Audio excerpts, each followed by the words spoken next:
The red Ford Ranger pulled out of Mason's General Store parking lot in Clearwater, Arkansas as the clock struck 8:15 p.m. on July 18, 2009. Inside, Rebecca Mitchell, 24, fresh off her nursing shift, clutched her purse and a small bag of groceries. At 8:32 p.m., a security camera at the Lakeside Motel captured a dark blue Dodge Ram following the same route, keeping a steady distance behind her. Sarah Mitchell stood in her kitchen, checking the clock repeatedly, wondering why her daughter hadn't arrived home yet. Before we jump back in, tell us where you're tuning in from, and if this story touches you, make sure you're subscribed, because tomorrow I've saved something extra special for you. On that warm July evening in 2009, Clearwater, Arkansas, was blanketed in typical summer humidity. The air hung heavy like a wet blanket, making even the shortest walks feel exhausting. Rebecca Mitchell had just finished a 12-hour shift at Clearwater Memorial Hospital, where she worked as a registered nurse. Her dark hair was pulled back in a loose ponytail, her blue scrubs replaced with a simple white t-shirt and jeans. Security footage would later show her walking briskly through the parking lot of Mason's General Store, checking her watch before climbing into her red Ford Ranger. Rebecca called her mother from the road. "Mom, I picked up some ice cream. Be home in 15 minutes. Those ordinary words would haunt Sarah Mitchell for years to come. In their modest two-bedroom house on Pine Street, Sarah set out plates for a late dinner. Rebecca's younger brother, Jason, flipped through channels on the television, occasionally glancing at the kitchen clock. 15 minutes passed. Then 30. Then an hour. Sarah dialed her daughter's cell phone repeatedly, each call ringing until voicemail picked up. The worry building in her chest turned to panic. This wasn't like Rebecca. Responsible, punctual Rebecca who never missed a shift and always called if she was running late. As midnight approached, Sarah's trembling fingers dialed 911. The Clearwater Police Department took the report seriously. Officer Daniel Wilson arrived at the Mitchell home within 20 minutes, notebook in hand. "When did you last hear from her?" he asked, pen poised over paper. Sarah recounted the phone call, her voice breaking. "She said 15 minutes. She's never this late. Something's wrong." By dawn, Rebecca's disappearance had triggered a full-scale search. Her description was circulated: 5'6", 130 pounds, brown hair, blue eyes, last seen wearing a white t-shirt and jeans. The red Ford Ranger became the focus of an immediate search. Police cruisers swept the roads between Mason's General Store and the Mitchell home. A K-9 unit was brought in, dog sniffing a pillowcase Sarah provided, bearing her daughter's scent. Local news stations quickly picked up the story. Channel 7 and Carc 4 positioned vans outside the Mitchell home by noon the next day. "Your nurse vanishes on way home from work," the headlines declared. Sarah stood before the cameras, barely able to form words through her tears. "Please, if anyone has seen Rebecca or her truck, call the police. Please bring my baby home." Udi, the tight-knit community of Clearwater, a town of just under 12,000 people, mobilized immediately. Churches opened their doors for prayer vigils. Volunteers gathered at the community center, forming search parties to comb nearby woods and fields. Posters with Rebecca's smiling face appeared on storefronts, lampposts, and community bulletin boards overnight. At First Baptist Church, over 200 people gathered, holding candles and praying for Rebecca's safe return. Pastor Mike Lawson led the vigil, his voice steady but emotion evident in his eyes. "Rebecca has cared for many of us and our loved ones at the hospital. Now it's our turn to help bring her home." The initial search focused on the most logical route between the store and the Mitchell home. A straight shot down Highway 16, then onto Pine Street. But Rebecca was nowhere to be found. No skid marks on the road, no signs of an accident, no abandoned red Ford Ranger in a ditch. It was as if she had simply vanished into the humid Arkansas night. 3 days into the search, a potential breakthrough emerged. The security camera at Lakeside Motel, located along Highway 16, had captured footage of Rebecca's Red Ranger passing at 8:27 p.m., and 17 seconds later, a dark blue Dodge Ram followed, keeping a consistent distance. Detective James Hawkins, newly assigned to lead the investigation, reviewed the grainy footage repeatedly, trying to make out the license plate without success. "This is significant," Hawkins told his team during a briefing. "The truck passes at exactly the right time, following the same route Rebecca would have taken. We need to find this vehicle." Officers canvassed the area, asking residents about a dark blue Dodge Ram, but the initial leads proved fruitless. Meanwhile, at Clearwater Memorial Hospital, Rebecca's colleagues were stunned. Head nurse Patricia Dawson described her as the most dedicated young nurse I've ever worked with. Another colleague mentioned that Rebecca had seemed distracted during her final shift. "She kept checking her phone, looking worried," said Tyler Jenkins, an ER technician. "When I asked if everything was okay, she just smiled and said it was nothing." Preparing and narrating this story took us a lot of time. So if you're enjoying it, subscribe to our channel. It means a lot to us. Now back to the story. As the first week passed without any sign of Rebecca, the initial frantic energy of the search began to wane. Fewer volunteers showed up each morning. News vans gradually disappeared from the Mitchell driveway. The daily police briefings became shorter, with less new information to share. For Sarah and Jason Mitchell, this shift was devastating.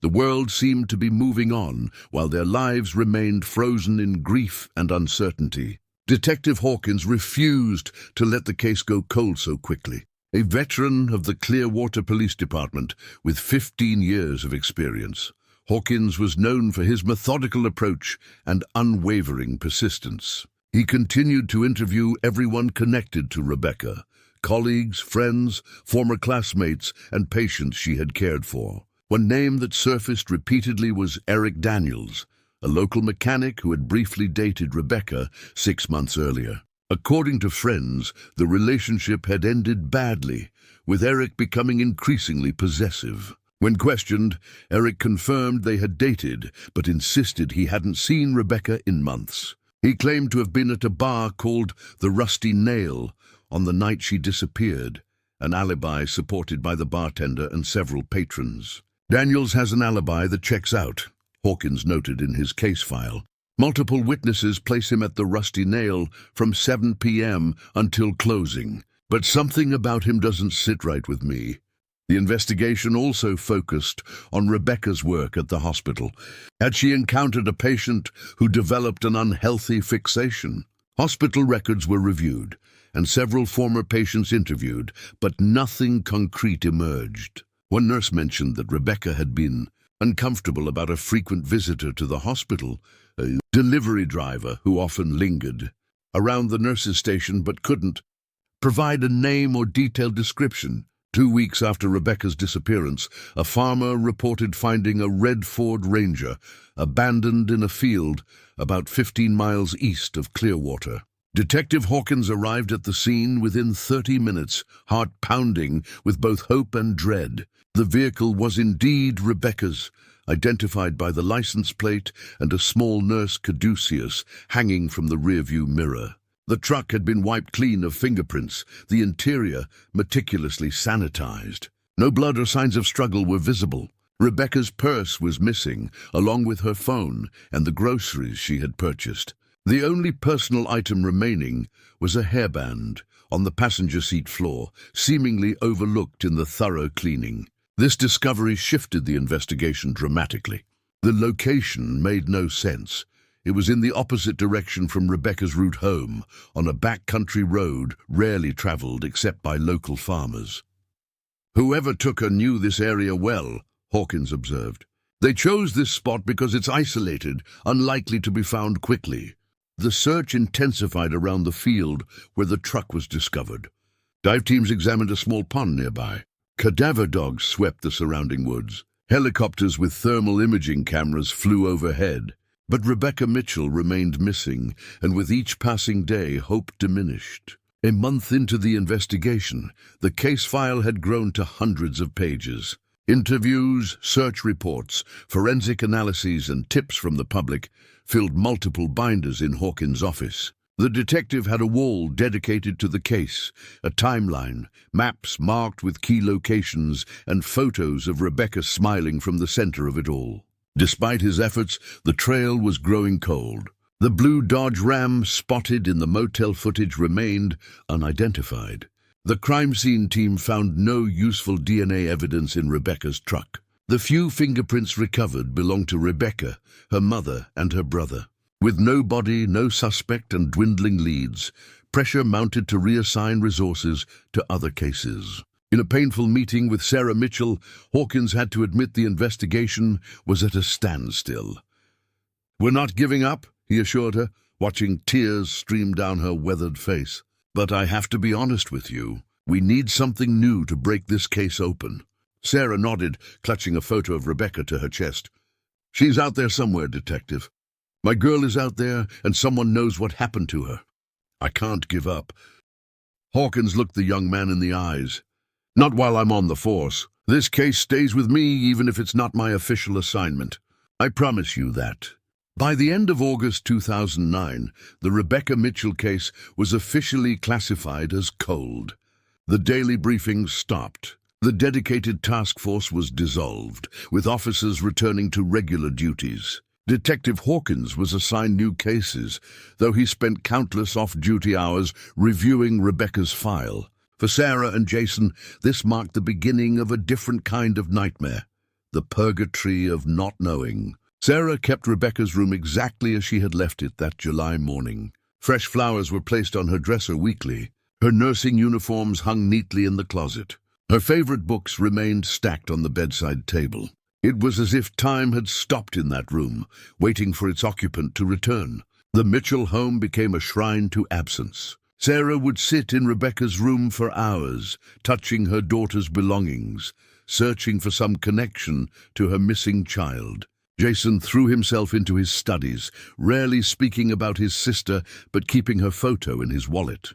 Their grief had no closure, no grave to visit, no certain knowledge of what had happened. On the one-year anniversary of Rebecca's disappearance, the community held another vigil. The crowd was smaller this time, but the core group of family, close friends, and dedicated officers stood firm in their commitment to remember. Sarah lit a candle and placed it in the window of their home, vowing to keep it lit until Rebecca came home. That candle would be replaced countless times over the years, its flame a constant reminder of the light missing from their lives. As months turned into years, the Rebecca Mitchell case faded from public consciousness. New tragedies captured the town's attention. New cases demanded police resources. But in a small office at the Clearwater Police Department, a box labeled Mitchell Rebecca, Missing Person 2009, remained, gathering dust but never forgotten. Detective Hawkins, though assigned to other cases, never truly let go. He developed a habit of reviewing the file on the 18th of each month, the date Rebecca vanished. He would spread the documents across his desk after hours, reading witness statements for the 100th time, examining photos of the abandoned truck, and staring at the grainy image of that blue Dodge Ram, convinced it held the key to solving the case. 3 years after Rebecca's disappearance, Hawkins was promoted to sergeant, with new responsibilities that left little time for cold cases. Still, he kept a copy of Rebecca's file at home, occasionally bringing it out late at night when sleep evaded him. His wife would find him at the kitchen table, surrounded by papers, muttering about missed opportunities and overlooked clues. Sarah Mitchell aged rapidly in those years. Her once dark hair turned completely gray. Deep lines etched her face, and her eyes carried the permanent shadow of grief. She continued working at the local elementary school cafeteria, serving lunch to children who grew older each year, while her own daughter remained forever 24 in her mind. Jason graduated from college and moved to Little Rock, unable to bear the heaviness of Clearwater any longer. The town held too many memories, too many pitying looks, too many whispered conversations that stopped when he entered a room. He visited his mother regularly, but these visits were marked by what remained unspoken between them, the growing acceptance that Rebecca might never come home. By 2015, the Rebecca Mitchell case had become one of many unsolved mysteries in Arkansas state records. New technologies emerged, new forensic techniques developed, but without new evidence to analyze, these advancements offered little hope. The case file was eventually transferred to a state storage facility, one folder among thousands of unsolved crimes. For Detective James Hawkins, now approaching retirement, the inability to solve Rebecca's disappearance represented his greatest professional failure. As he prepared to turn in his badge after 30 years of service, he made a final request to his captain, the establishment of a dedicated cold case unit for Clearwater and the surrounding county. Too many families are living without answers, he argued. We owe them better. To his surprise, the captain agreed. State funding had recently become available for such initiatives, and Hawkins' stellar career and reputation made him the perfect candidate to head the new unit before his retirement. The Clearwater Cold Case Unit was established in January 2016, with Hawkins at the helm and 2 younger detectives assigned to assist. Their first order of business, reopening the Rebecca Mitchell case, file number 09378, the case that had haunted Hawkins for nearly 7 years. This time, Hawkins told his new team as they unpacked the dusty boxes, we're going to find her, no matter how long it takes. The Clearwater Cold Case Unit occupied a small corner of the police station, walls lined with filing cabinets and whiteboards covered in timelines. Detective James Hawkins, his salt and pepper hair now mostly salt, pored over the evidence in Rebecca Mitchell's case with fresh eyes and renewed determination. The young detectives assigned to his team, Lisa Morales and Trevor Banks, watched their mentor with a mix of admiration and skepticism. This case haunted me for 7 years, Hawkins told them, spreading photographs across the conference table. Rebecca Mitchell deserves justice, and her family deserves answers. We start from scratch, re-interview witnesses, re-examine evidence, and apply new technologies that weren't available in 2009. The team's first task was digitizing the entire case file. Every witness statement, every photograph, every piece of evidence was scanned, catalogued, and added to a database. What once filled 5 cardboard boxes now existed as searchable digital records, allowing patterns to emerge that might have been missed before. Detective Morales, a sharp-minded investigator with a background in digital forensics, focused on the security footage from the Lakeside Motel, using enhancement software unavailable 7 years earlier. She worked to clarify the grainy image of the blue Dodge Ram that had followed Rebecca's vehicle. The original investigation focused on the license plate, which is still unreadable, Morales explained during a team briefing. But look at this. There's a distinct dent on the passenger side door and what appears to be a decal on the rear window. These are identifiable features we can search for. Meanwhile, Detective Banks revisited the human elements of the case. He started by interviewing Sarah Mitchell, now a frail woman of 63 who still kept her daughter's room exactly as it had been in 2009. The candle in the window had been replaced hundreds of times, but never extinguished. I've never stopped believing she'll come home, Sarah told Banks, her voice barely above a whisper. Every day, I wake up thinking today might be the day we get answers. Banks gently asked questions the original investigation had covered, looking for details that might have seemed insignificant then, but could prove crucial now. Was Rebecca having problems with anyone? Even small disagreements or uncomfortable interactions? Sarah hesitated, then mentioned something she hadn't emphasized before.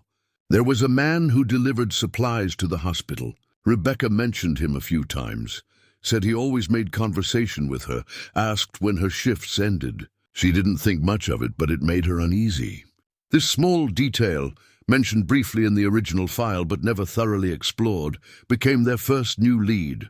The team tracked down hospital records from 2009, identifying delivery services that regularly supplied Clearwater Memorial. 3 companies had contracts during that period, with dozens of drivers making deliveries. Hawkins organized a systematic approach to interviewing former employees of these companies. Many had moved away, changed careers, or forgotten details from 7 years prior. But the cold case unit persisted, conducting phone interviews, visiting neighboring states, and slowly building a list of individuals who had regular access to the hospital during Rebecca's time there. 4 months into the reinvestigation, a significant breakthrough came from an unexpected source. Jason Mitchell, now living in Little Rock with a family of his own, called Detective Hawkins with information that had been buried in his grief for years. "I found an old journal of Rebecca's while helping Mom clean out the attic," Jason explained. "She mentions a delivery guy named Mark or Matt who kept asking her out. She turned him down multiple times, but was worried about being rude because she saw him weekly at work." The journal entries dated back to March 2009, just months before Rebecca's disappearance. They painted a picture of escalating discomfort. What began as friendly conversation had evolved into persistent attention that Rebecca found increasingly disturbing. The final entry about this individual, dated just 2 weeks before she vanished, read, "M was waiting in the parking lot again today. Said he was just having a smoke, but it felt like he was waiting for me. Thinking about mentioning it to security." Armed with this new information, the team cross-referenced the delivery personnel lists. One name jumped out: Matthew Reeves, a driver for Med Supply, who had made weekly deliveries to Clearwater Memorial during 2009. Further investigation revealed that Reeves had abruptly oped. Jason, who had barely spoken since his sister's disappearance, finally broke his silence. "What happens now? Does this just become another file in a cabinet somewhere?" Quit his job in August 2009, just weeks after Rebecca's disappearance. "We need to find Reeves," Hawkins told his team, a familiar fire in his eyes. "Last known address, employment history, vehicle registrations, everything." The search for Matthew Reeves revealed troubling patterns. He had moved frequently, holding jobs for short periods before relocating to new towns across Arkansas and neighboring states. His employment history showed he typically worked as a delivery driver or in shipping departments, positions that gave him mobility and access to various facilities. More concerning was his history with law enforcement.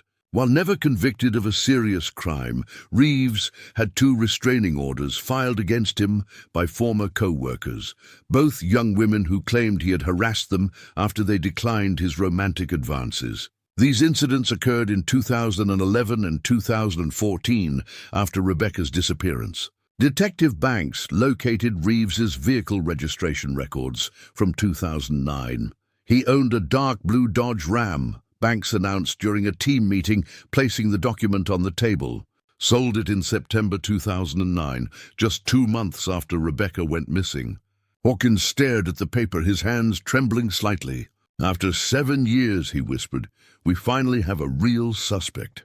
The team worked meticulously to build a profile of Matthew Reeves and track his current whereabouts. They discovered he now lived in Jonesboro, Arkansas, working at a warehouse under the name Matt Reynolds, a slight alteration that had helped him maintain a low profile. Surveillance was established, with Detective Morales observing Reeves's daily routine from an unmarked car.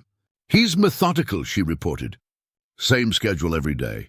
Works 7 to 4, stops at the same diner for dinner, then home. Minimal social interactions, lives alone in a small rental house on the edge of town." While the evidence was compelling, it remained circumstantial, not enough for an arrest warrant. They needed something concrete that placed Reeves with Rebecca on the night she disappeared. The breakthrough came through modern technology, applied to old evidence. The forensic lab re-examined the hairband found in Rebecca's abandoned truck using advanced DNA techniques unavailable in 2009.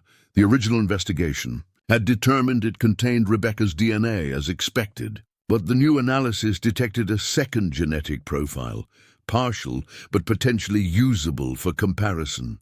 "We need Reeves' DNA," Hawkins stated firmly. "Then we can determine if he was in that truck." Obtaining a sample required careful planning. The team couldn't tip off their suspect, who might flee if he realized he was under investigation. Detective Morales observed Reeves at his regular diner, waiting until he finished his meal and left. She then approached the table before the busboy could clear it, identifying herself to the manager and securing Reeves's used coffee cup and utensils as evidence. The DNA comparison took 2 agonizing weeks. The cold case unit continued building their case, interviewing former co-workers of Reeves from Med Supply who confirmed his interest in Rebecca. One former driver recalled, Matt always volunteered for the Clearwater Hospital route. Said he liked the drive, but we all knew there was a nurse he had his eye on. When the DNA results finally arrived, Hawkins gathered his team in their small office. The partial profile from the hairband is a match to Matthew Reeves, he announced, his voice steady despite the emotion evident in his eyes. The probability of a random match is less than 1 in 10 million. He was in that truck. Armed with this evidence, the team secured arrest and search warrants. They coordinated with Jonesboro Police for the operation, planning every detail to ensure Reeves couldn't escape or destroy evidence. On a crisp October morning in 2016, 7 years and 3 months after Rebecca Mitchell vanished, Matthew Reeves was arrested as he left for work. Simultaneous to his arrest, officers executed a search warrant on his small rental home, looking for any evidence connected to Rebecca. The search yielded disturbing findings. In a locked shed behind the house, officers discovered a box containing what appeared to be trophies from various women, photographs, personal items, handwritten notes. Among them was a nurse's badge from Clearwater Memorial with Rebecca's name and photo, her driver's license, and a silver necklace Sarah Mitchell had identified as her daughter's 21st birthday gift. When confronted with this evidence during interrogation, Reeves maintained his innocence, claiming he had found the items. But his carefully constructed facade began to crumble under Detective Hawkins' steady questioning. "We know you followed her that night, Matthew," Hawkins said calmly, placing photographs of the evidence on the table between them. "Your DNA was in her truck. You kept her belongings for 7 years. What happened to Rebecca?" After hours of denials, Reeves finally broke. "It wasn't supposed to go that way," he whispered, staring at his hands. "I just wanted to talk to her, make her understand how perfect we would be together." His confession, recorded and witnessed by 2 detectives, detailed a tragic sequence of events. Reeves had become obsessed with Rebecca, convinced they shared a connection despite her polite rejections. On the night of July 18, 2009, he followed her from Mason's General Store, intending to accidentally encounter her and offer help with her groceries. When he flashed his lights for her to pull over on a quiet stretch of road, Rebecca had stopped, recognizing him from the hospital. But as he approached her truck and began professing his feelings, she became frightened and attempted to leave. In his telling, he reached through her window to stop her. They struggled, and Rebecca hit her head against the steering wheel, losing consciousness. Panicked, Reeves moved her to his truck and drove to a remote area he knew from hunting trips. He claimed Rebecca regained consciousness briefly, and they argued again before, in what he described as a moment of rage, he strangled her. Hawkins, maintaining his professional composure despite the horror of the confession, asked the question that had haunted Sarah Mitchell for 7 years. "Where is she now, Matthew? Where did you leave Rebecca?" Reeves provided coordinates to a wooded area near Beaver Lake, approximately 30 miles from where Rebecca's truck had been abandoned. "Under the big oak with the split trunk," he said, his voice devoid of emotion. "About 4 feet down." Within hours, a recovery team was assembled. Hawkins insisted on being present, standing solemnly as forensic anthropologists carefully excavated the site. As the sun began to set over the Arkansas landscape, they uncovered human remains wrapped in a tarp, along with fragments of clothing matching what Rebecca had been wearing the night she disappeared. The discovery brought a mixture of devastation and relief. After 7 years of uncertainty, Rebecca Mitchell had finally been found. Her remains were transported to the state medical examiner's office for formal identification and determination of the cause of death. Hawkins himself drove to Sarah Mitchell's home that evening, a journey he had dreaded for years. When she opened the door and saw his face, she knew immediately. No words were necessary as she collapsed into his arms, decades of hope and dread culminating in a moment of unbearable truth. "We found her, Sarah," Hawkins said gently, holding the frail woman as she sobbed. "And we found the man responsible. He's in custody and he's confessed. Rebecca will come home now." Jason Mitchell arrived from Little Rock the following morning, his face ashen as he embraced his mother. Together, they listened as Hawkins explained what they had discovered and the evidence against Matthew Reeves. The detective spared them the graphic details of Reeves's confession, focusing instead on the justice that would now be possible. "Without your finding Rebecca's journal, we might never have identified him," Hawkins told Jason. "You helped bring your sister home." News of the arrest and discovery spread quickly through Clearwater. The community that had searched for Rebecca 7 years earlier now mourned her confirmed death while expressing relief that her killer had been caught. Flowers appeared spontaneously at the entrance to Clearwater Memorial Hospital, where she had worked, creating an impromptu memorial. At the police station, the cold case unit processed the evidence methodically, building an ironclad case against Matthew Reeves. The DNA match, the confession, the trophies kept from his victim, and now the recovery of Rebecca's remains created an overwhelming body of evidence. The district attorney's office moved swiftly, charging Reeves with first-degree murder, kidnapping, and obstruction of justice. The prospect of a lengthy trial was avoided when Reeves, confronted with the mountain of evidence against him, agreed to plead guilty in exchange for avoiding the death penalty. He was sentenced to life in prison without possibility of parole. For Detective James Hawkins, the resolution of the case brought complex emotions. The satisfaction of finally delivering justice mingled with regret that it had taken so long. He visited Rebecca's gravesite after the funeral, placing a single white rose on the fresh earth. "I'm sorry it took 7 years," he whispered, "but you're home now, and he can never hurt anyone else."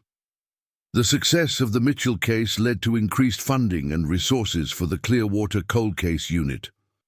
Hawkins, who had delayed his retirement to see the investigation through, now trained detectives Morales and Banks to carry on the work. 3 additional cold cases were reopened in the months that followed, with promising new leads in 2 of them. Sarah Mitchell found a different purpose in her grief. With the certainty of knowing what had happened to her daughter, she channeled her energy into advocacy for families of missing persons. She established the Rebecca Mitchell Foundation, which provided resources for search efforts and supported the cold case unit's work. The candle that had burned in her window for 7 years was finally extinguished. In its place, Sarah created a memorial garden in her backyard, a peaceful space with a small fountain and Rebecca's favorite flowers. There, she found some measure of the peace that had eluded her for so long. A year after Reeves's conviction, the Arkansas State Police formalized a statewide cold case initiative, inspired in part by the success in Clearwater. Detective Hawkins was invited to help train other departments in establishing similar units, sharing the methodologies that had finally brought Rebecca Mitchell's killer to justice. During one such training session, a detective from Pine Bluff approached Hawkins. "We have 3 unsolved disappearances from the same period Reeves was active," she explained. "Young women, similar circumstances. Would you be willing to look at our files?" This request led to a broader investigation into Matthew Reeves' movements across Arkansas and neighboring states between 2009 and his arrest in 2016. As detectives compared notes and evidence, a disturbing pattern emerged. Reeves had lived near the locations of 6 unsolved disappearances, all involving young women.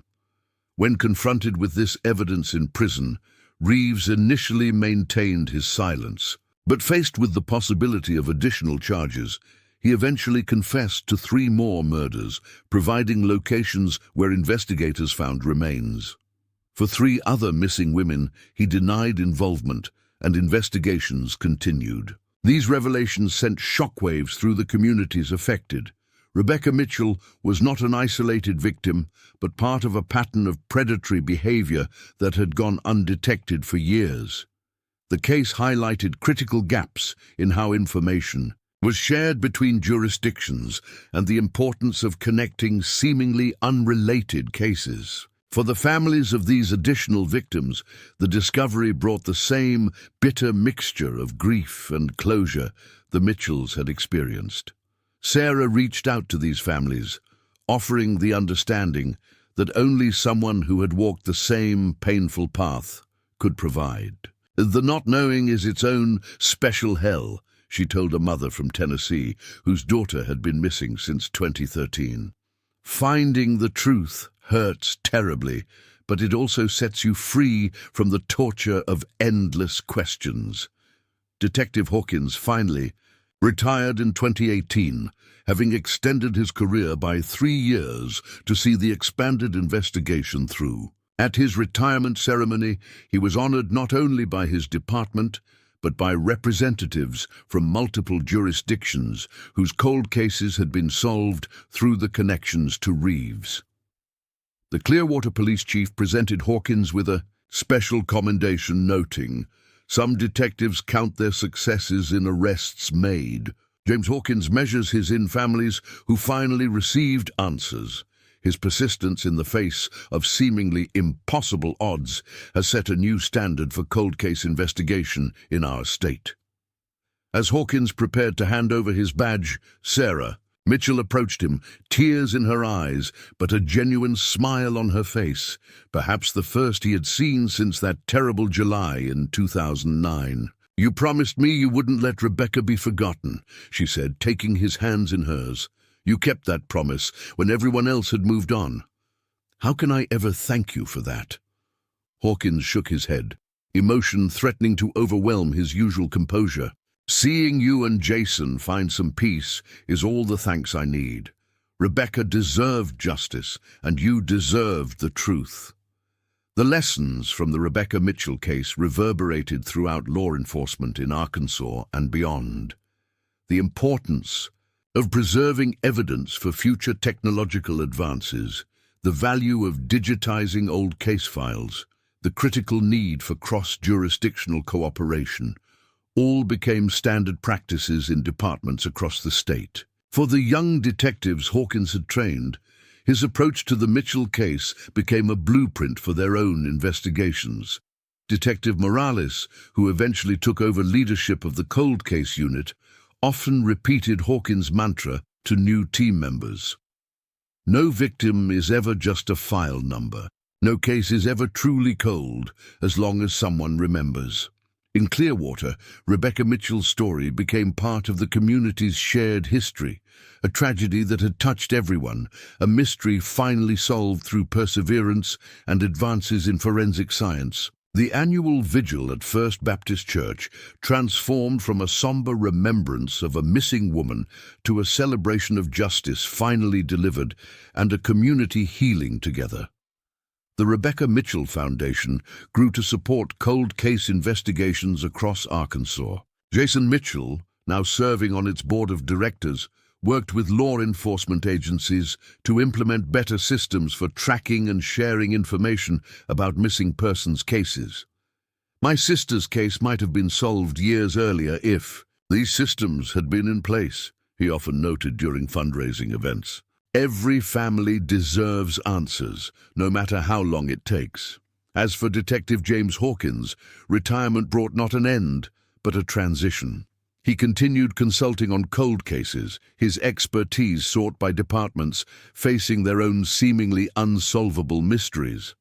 The box of Rebecca Mitchell's case files no longer occupied space in his home. It had been properly archived after justice was served. But the lessons it taught him guided his work with other families still waiting for answers. On the 10th anniversary of Rebecca's disappearance, 3 years after her remains were found and her killer brought to justice, Hawkins visited the memorial garden Sarah had created. The pain was still evident in her eyes, but something else resided there too. A hard-won peace that comes from finally knowing the truth, no matter how painful. Some people think closure is about ending grief, Sarah told him as they sat beside the small fountain. But it's really about transforming it into something you can carry. Before, my grief was a vast, formless thing that threatened to swallow me. Now, it has shape and boundaries. I know exactly what I'm mourning. Hawkins nodded, understanding completely. In his 3 decades of police work, he had witnessed countless families trapped in the limbo of not knowing.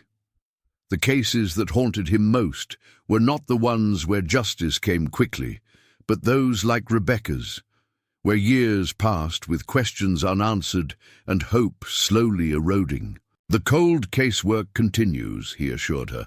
Every month we see new technologies, new approaches that help solve mysteries once thought unsolvable. Your daughter's case helps other families now. Her story shows them that answers can come, even after years of silence. Now, as the sun set over the memorial garden, casting long shadows across Rebecca's favorite flowers, Sarah lit a small candle.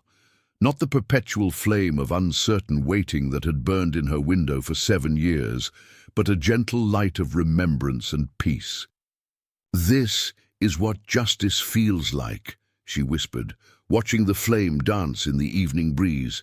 "Not happiness, not an end to grief, but the truth, finally brought into the light."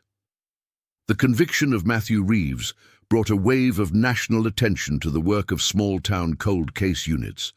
3 years after Rebecca Mitchell's killer was brought to justice, the Clearwater Cold Case Unit had expanded to 5 full-time detectives with dedicated laboratory support and enhanced digital forensic capabilities. The success story from a small Arkansas town became a blueprint for similar programs across the country. Lisa Morales, now heading the unit after Hawkins' retirement, stood before a room of law enforcement professionals at a national conference in Dallas. Her presentation slide showed the timeline of the Mitchell case, from disappearance to arrest, spanning 7 years. The key lesson from Rebecca Mitchell's case wasn't just persistence, Morales explained, her confident voice carrying across the room. It was the application of new technologies to old evidence. Evidence that might seem insignificant today could be the breakthrough of tomorrow. Nothing should ever be discarded, and no victim should ever be forgotten. Back in Clearwater, the impact of the case continued to ripple through the community. The hospital where Rebecca had worked dedicated a memorial garden at its entrance, with a plaque honoring her memory and acknowledging her role in inspiring the cold case movement that had brought justice to numerous families. Sarah Mitchell, now approaching 70, had found purpose in her grief. The Rebecca Mitchell Foundation had grown beyond its humble beginnings, now offering support services for families of missing persons across 5 states. Sarah traveled extensively, speaking at conferences and police academies about the importance of never giving up on cold cases. "When Rebecca first disappeared, I was just a mother crying for her child," Sarah told a graduating class of police cadets at the Arkansas Law Enforcement Training Academy. "Now I speak for all the mothers, fathers, siblings, and children who live in the purgatory of not knowing. The truth, even when painful, is always better than endless uncertainty." Jason Mitchell had taken a leave of absence from his engineering job to work full-time with the foundation, developing software that helped different jurisdictions share information about missing persons and potential connections between cases. What began as a personal mission to honor his sister had evolved into a sophisticated system being adopted by police departments nationwide. Rebecca's case might have been solved years earlier if detectives in different counties had been able to connect the dots of Reeves's movements, Jason explained during a demonstration for law enforcement officials. This system helps ensure that patterns don't go unnoticed across jurisdictional lines. The Mitchell family's advocacy had helped push through legislation known as Rebecca's Law, requiring all law enforcement agencies in Arkansas to enter missing persons cases into a centralized database within 24 hours and mandating regular reviews of cold cases. Similar legislation was being considered in neighboring states, with Jason frequently testifying before legislative committees. At the heart of these developments remained the story of one dedicated detective who had refused to let a case go cold. James Hawkins, though officially retired, remained closely connected to the work he had pioneered. He consulted on difficult cases, mentored young detectives, and continued supporting the Mitchell family's advocacy efforts. On a crisp autumn morning, 5 years after Reeves' conviction, Hawkins received a phone call from Detective Morales that would bring the story full circle. "We found something, James," she said, excitement evident in her usually composed voice. "Something from one of Reeves's other victims that connects back to Clearwater. I think you need to see this." Hours later, Hawkins stood in the cold case unit office, staring at a bulletin board covered with photographs and timelines. Morales handed him a sealed evidence bag containing a worn leather journal. This belonged to Danielle Carter, who disappeared from Memphis in 2014, Morales explained. Her remains were found based on Reeves's confession. Memphis PD just finished processing her personal effects and found this journal. There are entries about Clearwater. Hawkins carefully opened the journal, reading entries that described how Danielle had come to Clearwater in 2013 to investigate Rebecca's disappearance. She had been a journalism student working on a series about unsolved missing persons cases. The entries detailed her interviews with hospital staff, her attempts to speak with Rebecca's family, and her growing suspicions about delivery drivers who had access to the hospital. "She was getting close," Hawkins whispered, turning pages filled with Danielle's precise handwriting. "She made the connection between Rebecca's case and similar disappearances in other towns. She was tracking the same pattern we eventually found." The final entries described Danielle's plan to follow a lead to Jonesboro, where Reeves had been living under his altered name. The journal ended abruptly mid-sentence, the rest of the pages blank. A chill ran through the room as the detectives realized the implication. Danielle Carter had been closing in on Rebecca's killer, and it had cost her her life. "She needs to be recognized," Hawkins said firmly. Without knowing it, she was part of solving these cases. Her work matters. With the permission of Danielle's family, her journal became part of a special exhibit at the Arkansas Crime Museum, alongside a section dedicated to the evolution of cold case investigation. Visitors could trace the development of forensic techniques that eventually brought justice to victims like Rebecca and Danielle, understanding how each advancement closed the gap between criminals and accountability. For the families connected by Reeves' crimes, this recognition brought a new dimension to their healing. At a memorial service honoring all 7 of his confirmed victims, relatives who had never met found common ground in their shared experience. The parents of Danielle Carter embraced Sarah Mitchell, 2 mothers united by unimaginable loss and the eventual delivery of justice. "Your daughter was trying to find my daughter," Sarah told Danielle's mother, holding the woman's hands tightly. "She was brave and brilliant, and she deserves to be remembered not just as a victim, but as someone who almost solved these cases herself." The story of these interconnected cases reached beyond law enforcement circles and grieving families.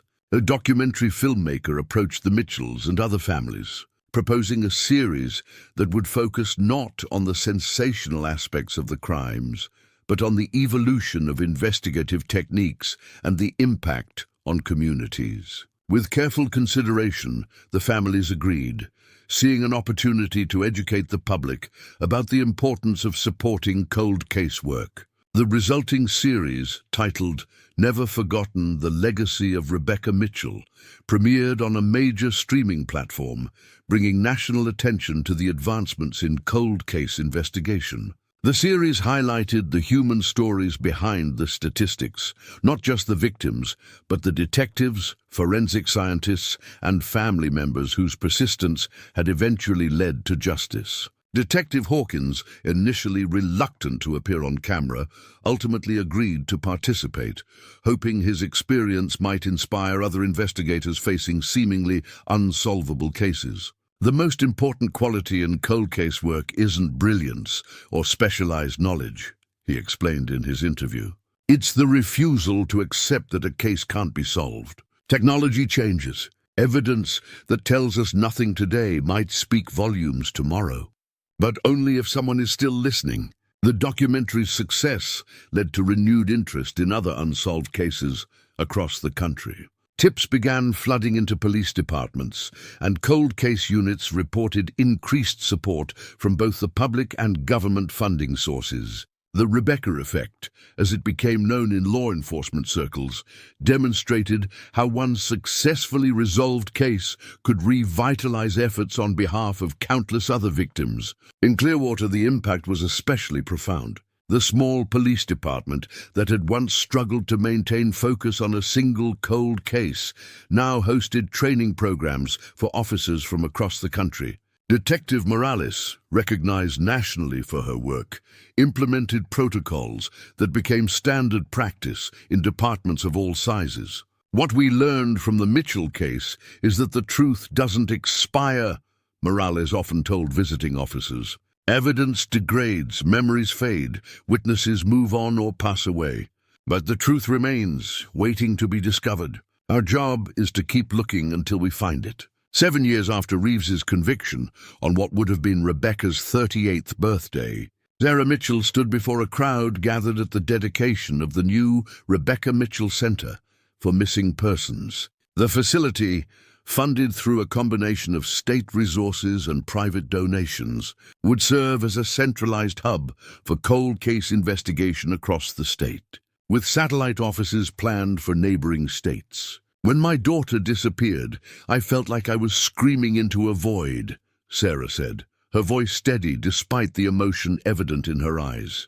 Over time, that scream became softer, but it never stopped. Eventually, someone heard it, someone who refused to let her case gather dust. Detective James Hawkins heard me when no one else was listening. She gestured to Hawkins, who sat in the front row, his weathered face showing the years of dedication that had ultimately led to this moment. This center represents a promise to every family living in the limbo of not knowing, Sarah continued. A promise that no matter how much time passes, someone will keep listening. Someone will keep searching. Someone will keep fighting for the truth. The center's innovative approach combined traditional investigative methods with cutting-edge technology. A dedicated forensic laboratory specialized in extracting information from degraded evidence. A data analysis team worked to identify patterns across jurisdictions. A victim advocacy department provided support for families waiting for answers. At its heart was the methodology pioneered through Rebecca's case, the stubborn refusal to accept that any disappearance was unsolvable. Jason Mitchell oversaw the technology division, continuing to refine the software he had developed to track connections between seemingly unrelated cases. Working alongside forensic genealogists and data scientists, he built systems that could identify similarities in cases separated by time and distance. My sister's killer was able to operate for years because information wasn't being shared effectively, Jason explained during a tour of the facility. Every piece of this center is designed to close those gaps. A suspicious vehicle in one county, a person of interest in another. Our systems can now connect those dots automatically. The center's work extended beyond recent cases to address the backlog of unsolved disappearances dating back decades. Cold cases were prioritized based on available evidence and potential for resolution using newer techniques. Families who had waited years or even decades for answers finally had reason to hope. One such family was the Harrises, whose daughter Melody had vanished in 1992, 17 years before Rebecca Mitchell. Their case had gone cold almost immediately, with minimal evidence and few leads. Now, using advanced DNA techniques and the cross-referencing capabilities of Jason's software, investigators identified a potential perpetrator, a trucker who had since died in prison while serving time for unrelated assaults. When Detective Morales called Margaret Harris to share the findings, the elderly woman wept. "I never thought I'd know what happened to my girl," she told Morales. "I've been carrying this emptiness for 30 years, and now I can finally lay her to rest." For James Hawkins, witnessing these resolutions brought a profound sense of fulfillment. Though officially retired, he maintained an office at the center, serving as an advisor and mentor to the next generation of investigators. His experience proved invaluable in cases where evidence was limited and conventional approaches had failed.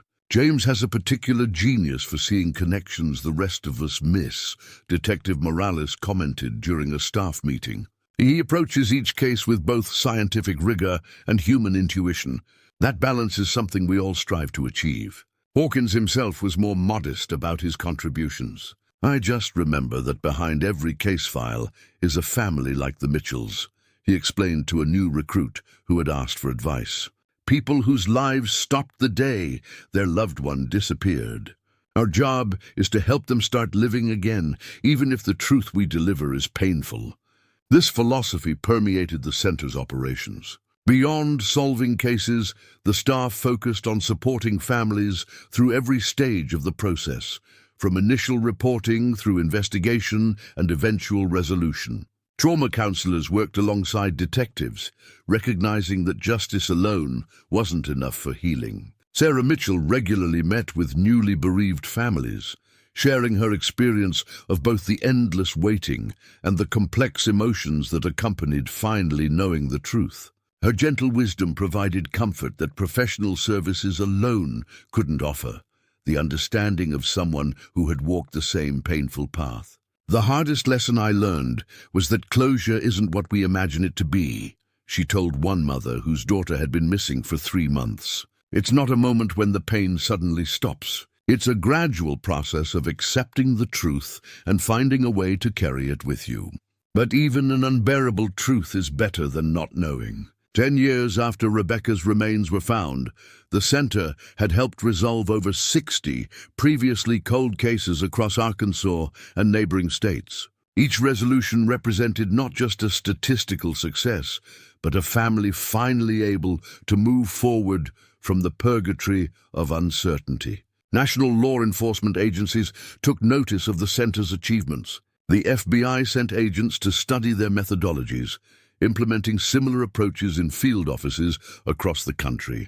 The center's annual conference drew investigators from as far away as Europe and Australia, all seeking to learn from the Clearwater model of cold case investigation. For the small town that had once struggled to solve a single disappearance, this international recognition was both surprising and affirming. Clearwater had transformed from a community haunted by an unsolved crime to one known for pioneering the techniques that brought justice to victims everywhere. On the 10th anniversary of the center's founding, a special ceremony honored those whose work had made it possible. Detective Lisa Morales, now a nationally recognized expert in cold case investigation, received accolades for expanding on Hawkins' original vision.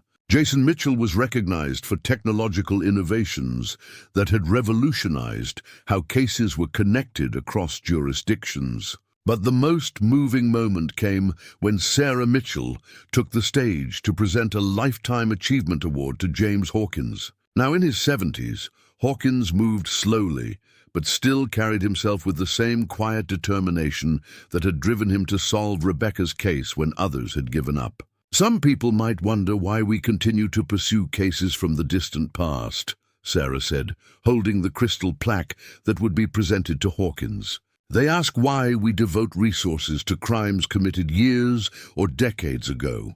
The answer is simple. Time doesn't diminish the value of justice or the need for truth." She turned to Hawkins, emotion evident in her voice. "This man taught us that no case is ever truly cold as long as someone remembers." He showed us that persistence eventually overcomes even the most carefully hidden truths. And most importantly, he demonstrated that one person's refusal to give up can change not just a family's life, but an entire system. As Hawkins accepted the award, the audience rose in a standing ovation. Families who had found answers, detectives who had solved impossible cases, and community members who had witnessed the transformation of their town from a place defined by tragedy to one known for healing and justice. "I'm often asked what makes a good cold case investigator," Hawkins said, his voice still carrying the same quiet authority that had commanded respect throughout his career. "It's not just about forensic knowledge or investigative techniques, though those are certainly important. It's about seeing the humanity in each case file. It's about understanding that time doesn't heal all wounds. Sometimes only the truth can do that." He gestured to the wall behind him, where photographs of resolved cases were displayed, including Rebecca's. Every face on this wall represents both a tragedy and a triumph. A life lost but not forgotten. A truth buried but eventually uncovered. As long as we refuse to let these cases grow cold in our hearts, there's always hope for resolution. The legacy of Rebecca Mitchell extended far beyond the center that bore her name. Her story had become a catalyst for change in how missing persons cases were handled nationwide. The techniques pioneered in solving her case were now taught in police academies. The legislation inspired by her disappearance had been adopted in multiple states. And perhaps most importantly, her memory had fueled a movement that brought answers to countless families trapped in the same nightmare the Mitchells had endured. For Sarah, this legacy provided comfort as she grew older. Though the pain of losing her daughter never fully subsided, she found peace in knowing that Rebecca's story continued to create positive change. Each new case resolved through the center's work added another layer to that legacy. Rebecca would have turned 40 today, Sarah reflected, during a quiet moment with Hawkins after the ceremony.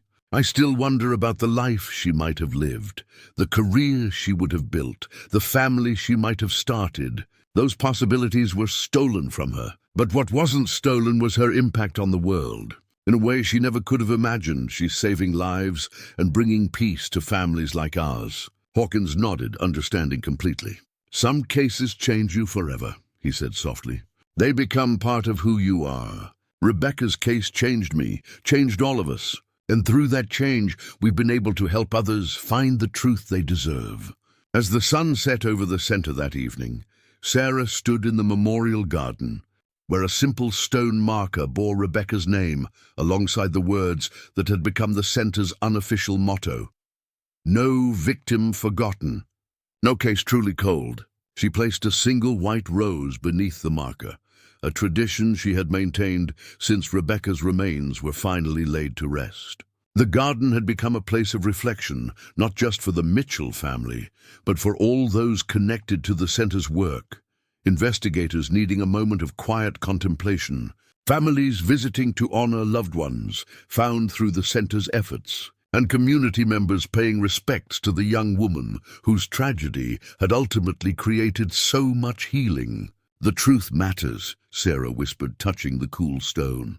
"No matter how long it takes to find it, no matter how painful it might be, the truth always matters." In Clearwater, Arkansas, that commitment to truth had transformed a single cold case into a movement that reached across the country and beyond. From the darkest tragedy had emerged a legacy of hope, persistence, and ultimately justice. Rebecca Mitchell had disappeared on a warm July evening in 2009, but the ripples from that event continued to spread, touching countless lives and bringing light to places long shrouded in darkness. As Detective James Hawkins often reminded the young investigators he mentored, every cold case has the potential to change the world, not just for the family waiting for answers, but for all the families who will come after them. That's why we never stop searching. That's why we never give up.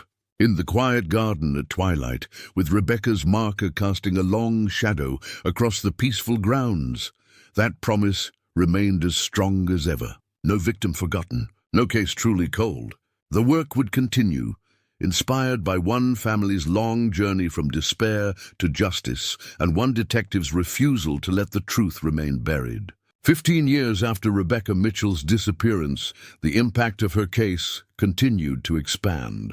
The Rebecca Mitchell Center had grown from a small facility in Clearwater to a network of regional offices across 6 states, each dedicated to resolving cold cases using the methodologies pioneered after Rebecca's case was solved. What had begun as one detective's refusal to give up had blossomed into a movement that transformed how missing persons cases were approached nationwide. On a warm spring morning, Detective Lisa Morales, now director, had been called to discuss expanding the center's funding and officially integrating its operations with state police departments throughout the region. "The numbers speak for themselves," Morales explained, sliding a folder across the polished table. "In the past 5 years alone, our methods have led to the resolution of over 120 cold cases. That's 120 families who finally have answers." The governor nodded, impressed by the statistics, but equally moved by the human impact. "I've met some of those families," he acknowledged. "The Mitchell approach, as everyone calls it now, has become a gold standard. The question is no longer whether we should expand the program, but how quickly we can implement it statewide." The Mitchell approach had evolved into a comprehensive methodology taught in police academies nationwide. It combined traditional investigative techniques with advanced technology, cross-jurisdictional collaboration, and crucially, a commitment to revisiting cases regularly as new forensic capabilities emerged. What distinguished it most was its human-centered focus, treating each case not as a file to be closed, but as a family waiting for truth. As Morales left the capital with funding secured for the next phase of expansion, her phone rang. It was Jason Mitchell, who now served as Chief Technology Officer for the center's digital operations. "Lisa, you need to come back to the office," he said, his voice vibrating with contained excitement. "The DNA database just flagged a potential match in the Summers case from 1987. It's preliminary, but it looks strong." The Margaret Summers case was one of the oldest in their system, a 19-year-old college student who had vanished from a campus parking lot 22 years before Rebecca's disappearance. For decades, her case had remained completely cold, with minimal evidence and no viable suspects. Now, advanced DNA analysis of a partial sample preserved from her abandoned vehicle had potentially identified a perpetrator. Back at the center, staff gathered around screens displaying the genetic analysis. The DNA profile from the Summers case showed significant markers matching a sample recently added to the national database, belonging to a man named Victor Lawson, currently serving time in Missouri for unrelated assault charges. "Lawson would have been 24 when Margaret disappeared," Jason explained, pulling up the suspect's history on a second screen. "He lived in Arkansas until 1990, then moved through several states before being arrested in Missouri in 2018. No prior connection to the Summers investigation." Morales studied the information, her experienced investigator's mind working through the implications. "This is exactly what the center was built for," she said. "Cases separated by decades, perpetrators who moved across state lines, evidence preserved until technology could finally speak its truth." Within hours, a team was assembled to pursue the new lead.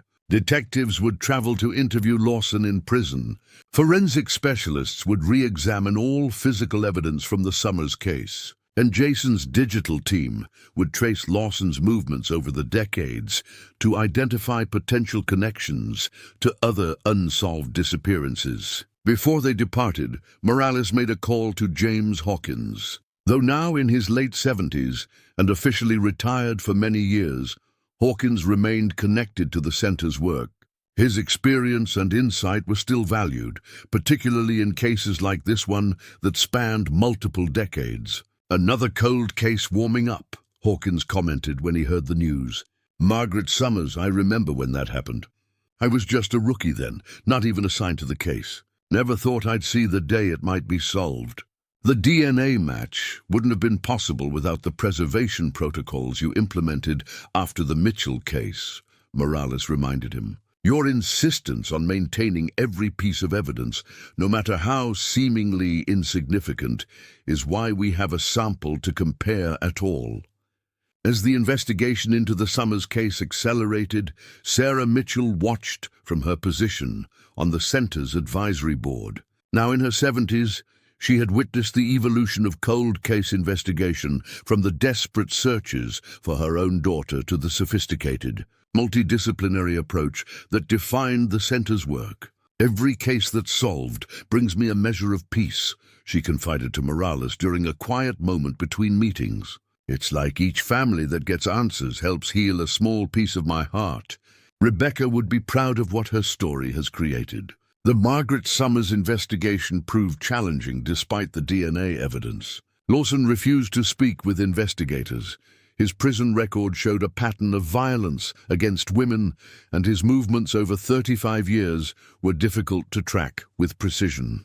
But the team persisted, applying the principles that had become the Center's hallmark. After 3 months of intensive investigation, enough evidence was gathered to charge Lawson with Margaret's abduction and murder.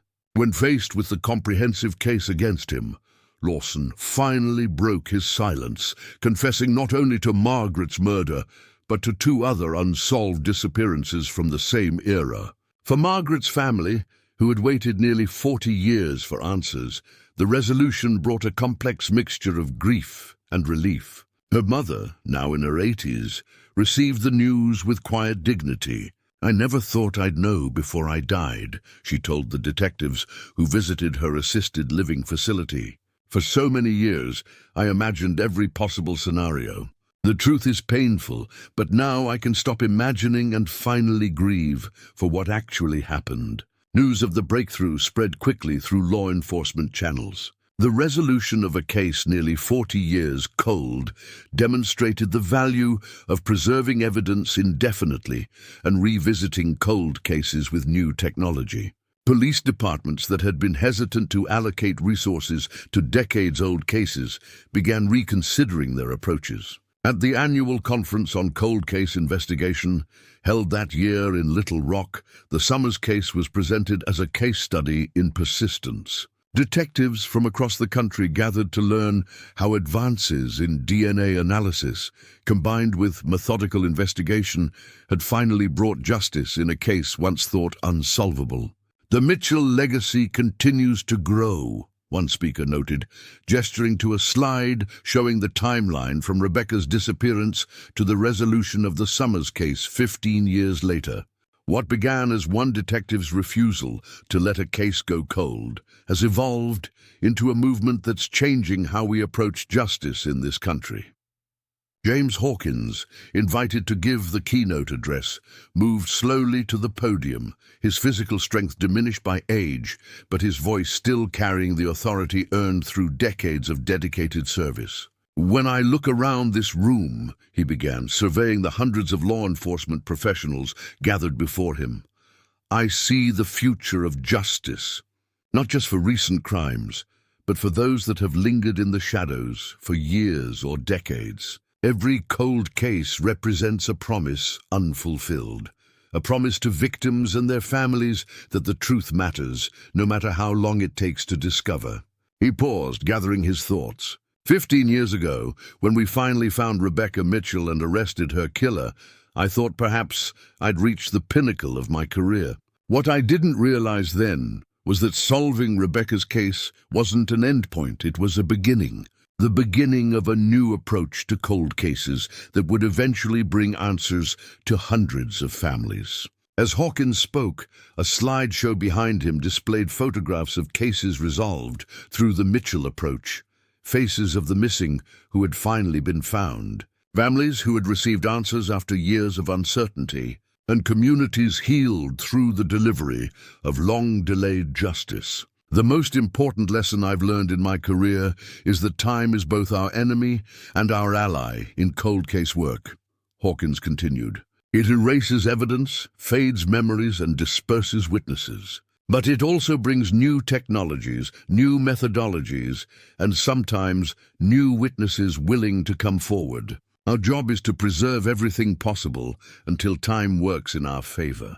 The audience listened intently, many taking notes on techniques they could implement in their own jurisdictions. The Mitchell approach had gained traction nationwide, but its adoption remained uneven, with smaller departments often lacking the resources to implement comprehensive cold case programs. Following the conference, a coalition of law enforcement agencies announced a new initiative, the National Cold Case Alliance, dedicated to sharing resources, technology, and expertise across jurisdictional boundaries. Inspired by the success of the Mitchell Center, the Alliance would create regional hubs where departments could pool resources for cold case investigation. This represents the next evolution of what began with Rebecca's case, Morales explained during the announcement. No department should have to choose between current cases and seeking justice for past victims. By sharing resources and expertise, we can ensure that every case, no matter how old, has a chance for resolution. As the Alliance took shape, Sarah Mitchell was invited to participate in its official launch. Standing before cameras and a crowd of officials, she spoke not as a grieving mother, but as an advocate who had helped. Of the center, sat across from Governor Wilson in the Arkansas state capitol. The meeting transformed how missing persons cases were handled. 22 years ago, my daughter Rebecca disappeared on her way home from work, Sarah began, her voice steady, despite the emotion behind her words. For 7 years, we lived in the purgatory of not knowing, wondering every day what had happened to her, if she was suffering, if she was still alive. When the truth finally came, it was devastating but also liberating. The uncertainty that had haunted us for years was finally replaced with facts, however painful. She gestured to the officials gathered behind her. What these dedicated professionals understand is that every family deserves that liberation, not just those whose loved ones disappeared recently or whose cases garnered media attention, but every family living in that same purgatory of uncertainty. The Alliance represents a commitment that no case will be forgotten simply because time has passed or resources are stretched thin. The launch of the National Cold Case Alliance coincided with the 20th anniversary of Rebecca's disappearance. To mark the occasion, Clearwater held a community event celebrating the positive changes that had emerged from the tragedy. The hospital where Rebecca had worked dedicated a new nursing scholarship in her name, awarded annually to a student specializing in trauma care. Rebecca's legacy extends beyond the criminal justice system, the hospital administrator noted during the dedication. She was a healer in life, and through this scholarship, she continues to enable healing even 2 decades after her death.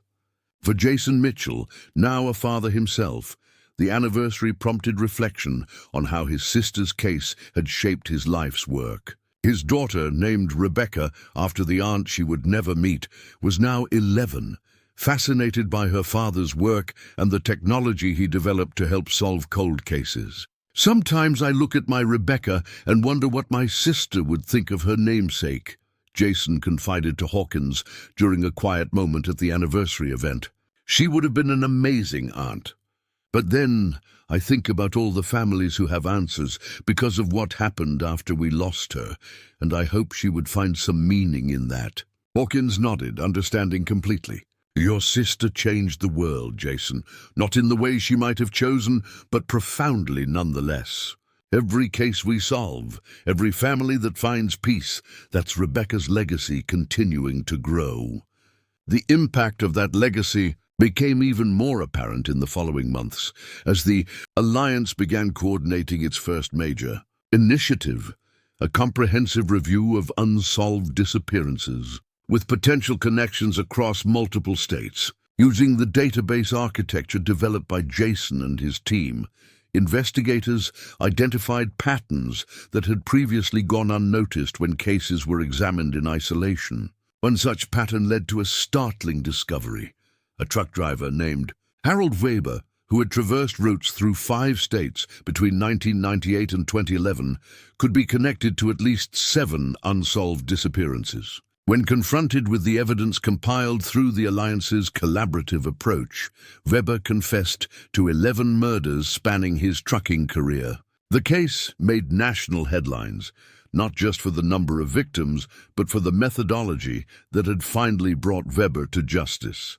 Cold Case Alliance links serial killer to victims across 5 states, read the headline in the Washington Post, accompanied by a detailed explanation of how the Mitchell approach had been applied on an unprecedented scale. As details of the Weber case emerged, Sarah Mitchell received phone calls from the families of his victims, each expressing gratitude for her advocacy work that had helped create the systems responsible for identifying their loved one's killer.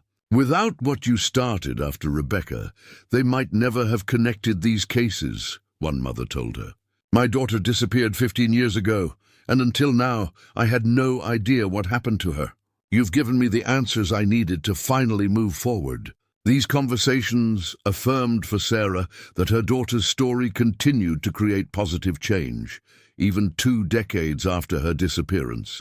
The pain of losing Rebecca never fully subsided, but it was now balanced by the knowledge that her case had transformed how justice was pursued for countless other victims. On a quiet evening in early fall, 21 years after Rebecca's disappearance, James Hawkins received an unexpected visitor at his home. Now 81, he spent most days tending his garden or consulting occasionally on difficult cases when his expertise was requested. The doorbell rang as he was preparing a simple dinner, and he opened it to find Detective Morales standing on his porch. "Lisa," he greeted her warmly. "This is a surprise. Come in." Morales entered, carrying a file folder that immediately caught Hawkins' attention. His investigator's instincts, still sharp despite his age, recognized the significance of her unscheduled visit.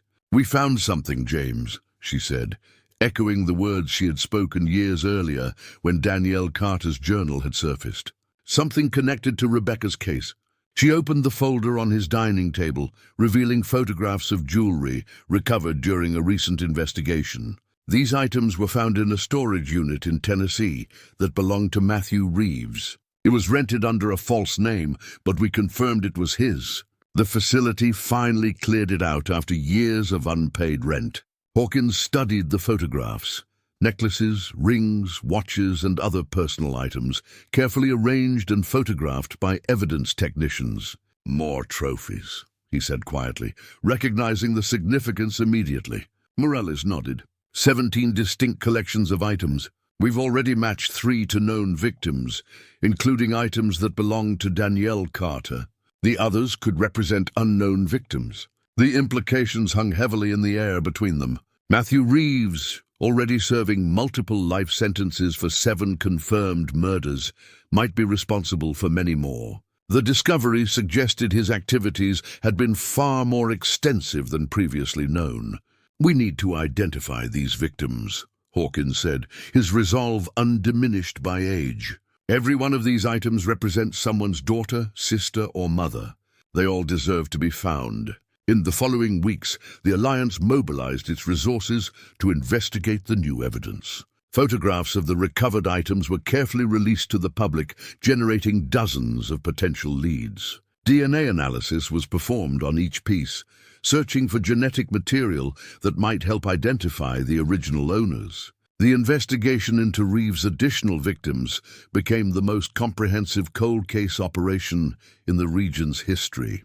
Teams worked across multiple states, revisiting unsolved disappearances that matched his pattern and time frame. Gradually, names and faces were attached to the recovered items, expanding the understanding of Reeves' crimes. For the Mitchell family, this new chapter brought complicated emotions. The knowledge that Rebecca's killer had claimed many more victims than initially thought was devastating.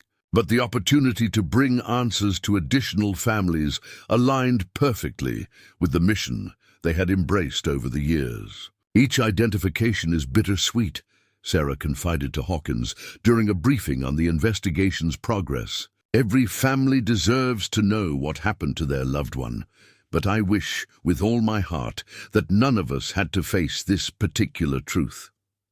Hawkins understood completely. In his long career, he had witnessed countless families grapple with the complex relief that came with finally knowing, even when the truth was unbearably painful. "The uncertainty is its own kind of torture," he replied softly. "You taught me that, Sarah. Even the hardest truth allows for a different kind of healing than perpetual limbo." As the investigation continued, national media attention focused once again on the Mitchell case and its far-reaching impact. A major news network produced a special report titled, "The Rebecca Effect: How One Case Transformed American Justice," examining how the methods developed after her disappearance had revolutionized cold case investigation nationwide. The program featured interviews with family members of victims identified through the Alliance's work, detectives who had implemented the Mitchell approach in their jurisdictions, and forensic specialists developing the next generation of techniques for extracting information from decades-old evidence. Sarah Mitchell, interviewed in the memorial garden beside the center that bore her daughter's name, spoke with the quiet wisdom earned through 21 years of advocacy work. "Rebecca's story didn't end when we found her," she explained. "It continues through every case that's solved, every family that receives answers, and every community that heals after years of uncertainty. That's how she lives on." The broadcast concluded with a segment filmed at the annual candlelight vigil held in Clearwater. No longer a somber event mourning a missing young woman, but a celebration of the positive changes her case had inspired. Hundreds gathered, holding candles and listening as James Hawkins addressed the crowd one final time. 21 years ago, a promising young nurse disappeared from this community, he began, his voice carrying across the hushed gathering. For 7 years, her case remained unsolved, her family trapped in uncertainty. When we finally discovered the truth, we thought it was an ending. What we didn't realize was that it was actually a beginning. He gestured to the center that stood illuminated behind him, its windows glowing warmly in the evening darkness. From one family's unimaginable tragedy came a movement that has brought answers to hundreds of other families. From one detective's refusal to let a case grow cold came methodologies now taught in police academies nationwide. And from one community's grief came a commitment that no victim would ever be forgotten, no matter how much time passed. As Hawkins spoke, the camera panned across the gathered faces, detectives who had solved impossible cases, families who had finally received answers, and community members who had witnessed the transformation of their town from one scarred by an unsolved tragedy to one known for healing and justice. Rebecca Mitchell's story reminds us that no truth remains hidden forever, Hawkins concluded. Time may obscure, but it does not erase. With persistence, with advancing technology, with unwavering commitment, justice eventually finds its way into the light. The vigil concluded with a moment of silence, hundreds of candles flickering in the gentle Arkansas breeze. Unlike the desperate vigils held during the initial search for Rebecca, this gathering carried a sense of purpose and hope, a community that had transformed tragedy into meaningful change. For Sarah Mitchell, standing beside the son who had grown into a champion for missing persons and the detective who had never given up on her daughter, the evening represented everything she had worked to create in the years since Rebecca was found. The pain of loss remained, a constant companion through the decades, but alongside it now stood a legacy of justice that extended far beyond one family or one case. As the crowd dispersed and the candles were extinguished, Sarah remained in the garden, her gaze resting on the stone marker bearing her daughter's name. The journey from that terrible July evening in 2009 to this moment had been longer and more painful than anyone could have imagined. But it had also revealed strengths and possibilities no one could have foreseen. "Time doesn't heal all wounds," she whispered to herself, words she had shared with countless other families over the years. But the truth, however delayed, can transform those wounds into something meaningful.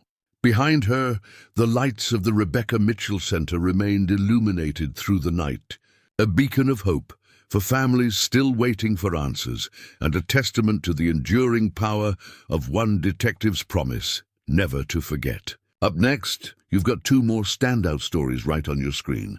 If this one hit the mark, you won't want to pass these up. Just click and check them out. And don't forget to subscribe and turn on the notification bell so you don't miss any upload from us.